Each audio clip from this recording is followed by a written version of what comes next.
The cold wind cut through the crowded prison yard. Two ropes swayed above a wooden platform, moving slowly against the gray winter sky. Below, a sea of faces stared up, some curious, some horrified, some eager to see justice done. The prisoner stood trembling, hands bound, eyes wide with fear. This was no ordinary day. This was a public execution, a grim spectacle that Americans in the late 1800s flocked to witness. People had traveled miles, trudging through snow and mud just to watch. Some hoped for justice, others wanted a thrill. Public hangings were meant to deter crime, but what the crowd saw that day would haunt them for years. The prisoner's breathing was uneven, each heartbeat echoing louder than the last. Then a single scream pierced the air, sharp, desperate. Mothers pulled their children close. Men looked away. A drop of snow fell silently onto the platform, and everything was about to change. To understand this moment, we must go back. Prisons in late 19th century America were overcrowded, grim and chaotic. Convicted criminals had little hope of mercy. Trials were fast, often lasting days or even hours. Evidence was sometimes weak, witnesses pressured, and judges influenced by public opinion. Once convicted, a prisoner's fate was mostly sealed. Appeals were rare. Death row wasn't a place of quiet reflection. It was a corridor of dread leading straight to the gallows. Life on death row was brutal. Cells were cramped, dark, and freezing. Disease spread easily. Guards were overwhelmed. Most inmates expected harsh treatment, but nothing could prepare them for the final walk to the scaffold. Public executions were intended to teach a lesson, but over time they became something else entirely. Crowds gathered, not just out of fear, but fascination. Vendors sold snacks, children laughed, adults whispered bets. The grim warning of justice was slowly turning into a morbid festival. The execution about to take place was infamous, not just because of the prisoner's crime, but because of what happened next. The warden stepped forward, ready to begin, when suddenly a voice cut through the crowd, sharp, unmistakable, calling the prisoner's name. Whispers spread. People froze, eyes darted around in confusion. Had they heard correctly? Another voice joined, louder this time. The prisoner lifted his head, curiosity replacing fear. A hush fell. The wind seemed to stop. This moment changed everything. Public executions were meant to be predictable, controlled, and solemn, but now chaos threatened. The crowd shifted nervously. Guards glanced at one another, unsure how to respond.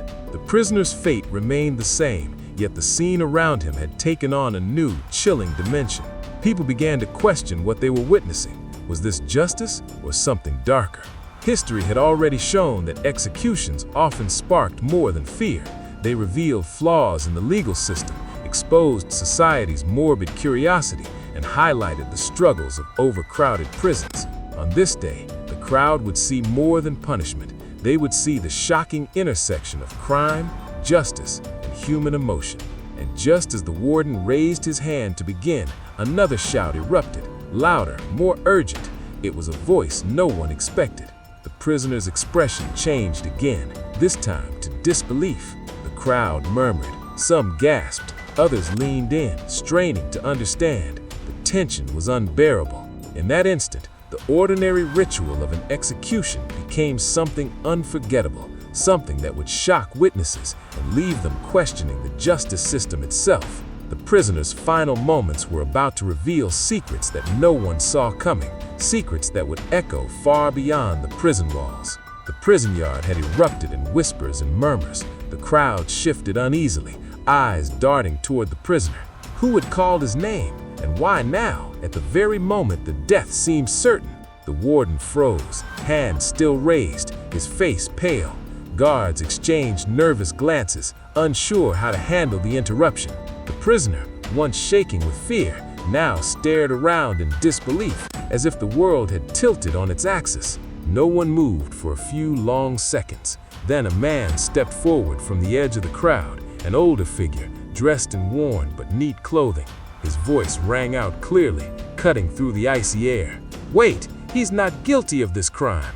Gasps echoed across the yard. Mothers clutched their children tighter. Men leaned forward, squinting to see the speaker. The prisoner's eyes widened. Could it be true? Could someone actually challenge the sentence at the very moment it was about to be carried out? The warden hesitated, torn between procedure and the sudden uproar. In the late 1800s, such public executions were meant to be swift and unquestioned. Interruptions were rare, almost impossible. Yet here was a man, standing in midst of hundreds, daring to challenge the system itself, and that challenge forced everyone, spectators, guards, and the prisoner alike, to pause and wonder, had justice been done? To understand how it had come to this, we must look back to the prisoner's trial. He had been accused of a violent crime that shocked his small community. Evidence was thin, but public outrage was strong. Witnesses had given hurried, sometimes conflicting testimony. Lawyers tried their best, but the trial was quick, designed to appease a community that demanded action. Appeals were nearly unheard of, and so, despite lingering doubts, the man had been sentenced to hang. Life on death row had been brutal. The prisoner spent months in a cramped, dark cell, hearing the whispers of other inmates, feeling the cold seep into his bones, wondering if he would ever see daylight again. Guards were harsh, meals were meager, and there was little hope for mercy. Each day he counted down the hours, imagining the platform, the ropes, and the crowd waiting to see him die. The fear was constant, gnawing at his mind. Yet it was not the only terror he faced. The uncertainty of justice, whether he truly deserved this fate, was even worse. And now, as the voice of the man in the crowd echoed through the yard, that uncertainty turned into a flicker of hope. Spectators began murmuring. Some were angry, believing the execution must proceed. Others were curious, wondering if there had been a terrible mistake. The prisoner's fear mixed with disbelief. Could he survive this day? Could justice truly bend in his favor at the last moment? The older man from the crowd began to tell a story, his voice steady despite the tension. He revealed overlooked evidence, small details that had been ignored or dismissed during the trial. He spoke of witnesses who were pressured to give false testimony. He spoke of inconsistencies in the investigation. Slowly, the crowd began to understand that what they were witnessing was not just an execution, it was a confrontation with the failures of the justice system itself. The prisoner, barely able to breathe, listened.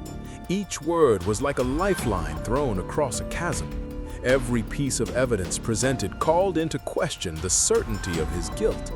The crowd's energy shifted from morbid anticipation to tense uncertainty. Some onlookers whispered to one another, had the man really been condemned unfairly? Had an innocent life been almost taken in the name of justice? But before anyone could react further, a certain commotion broke out at the edge of the yard. A group of men rushed toward the platform, shouting and waving their arms. Some guards tried to intervene, but it was too late. Chaos erupted as people scrambled, unsure if they should flee, protest, or watch. The prisoner's fate hung in the balance. The crowd, which had come to witness death, now faced a moment of shocking uncertainty. In that instant, it was clear that this execution would not end as expected. The man who had challenged the sentence had set in motion events that no one could have anticipated. And the prisoner, once terrified, now trembling with a strange mix of hope and fear, realized that the final moments of his life were no longer certain. The chaos in the prison yard reached a fever pitch. Guards shouted, trying to restore order, but the crowd surged forward, voices overlapping in panic and confusion. The prisoner, once certain that his life was over, now clung to a fragile thread of hope. Eyes darted to the man holding a small folded bundle, the mysterious piece of evidence that could change everything. The air was thick with tension, each heartbeat echoing the fear and anticipation of hundreds of spectators. The warden stepped forward, face pale, hands trembling. He had never faced a moment like this. In all his years overseeing executions, nothing had prepared him for a last-minute challenge, let alone one that threatened to overturn a sentence in front of a jeering, angry, and terrified crowd. He motioned for silence, but the wind carried the voices, and no one obeyed. All eyes were fixed on the prisoner and the man with the evidence. Slowly, the bundle was unfolded. Inside were documents, witness affidavits, and statements that had been ignored during the trial. Some names had been deliberately left out, some testimonies altered. Each piece revealed a small but critical truth. The prisoner might not have committed the crime at all. Gasps spread through the crowd. Some whispered innocent, others muttered in disbelief. Mothers held their children closer, men frowned in confusion, and the prisoner's eyes welled with tears he could not control. The warden called for calm, but his voice was nearly drowned by the collective murmur. Guards stepped cautiously toward the platform, unsure whether to proceed with the hanging or halt it. The crowd waited, tense, as the prisoner's fate hung by a single fragile thread. For the first time in months, he dared to imagine that he might live, that maybe, somehow, justice could prevail. The older man who had revealed the evidence stepped closer, explaining each document aloud. He detailed the flaws in the investigation, the coercion of witnesses, and the overlooked alibis. He spoke with a calm authority that cut through the panic, forcing everyone to pay attention. Even those who had come to watch death now leaned forward, mesmerized by the possibility that they were witnessing a true act of courage and justice. But then, a sudden shout erupted from the back of the crowd. A rival faction, convinced the prisoner was guilty, demanded the execution continue. Chaos returned, shouts clashed with each other, and the prisoner's heart pounded faster than ever. Was this the end? Would the ropes claim him despite the evidence? Would the crowd's anger drown out reason? In the midst of the turmoil, the warden made a decision that would become legendary. He raised his hand, signaling the guards to stop. "Halt!" he shouted. "No one moves until the evidence is reviewed." The crowd froze, uncertain as he stepped forward. Inside, the prisoner felt a mix of disbelief, relief, and fear. His life, once so close to ending, was now hanging on the actions of others. Minutes stretched like hours. Finally, after a tense review, the truth could no longer be ignored. The prisoner's alibi was verified. Witnesses confirmed what the documents had suggested. The man who had been ready to die moments ago was declared innocent of the crime he had been convicted for.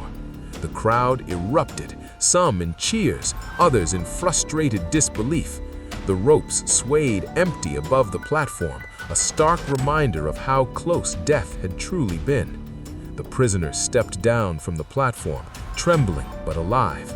The warden watched silently, aware that this moment had exposed the failings of the justice system.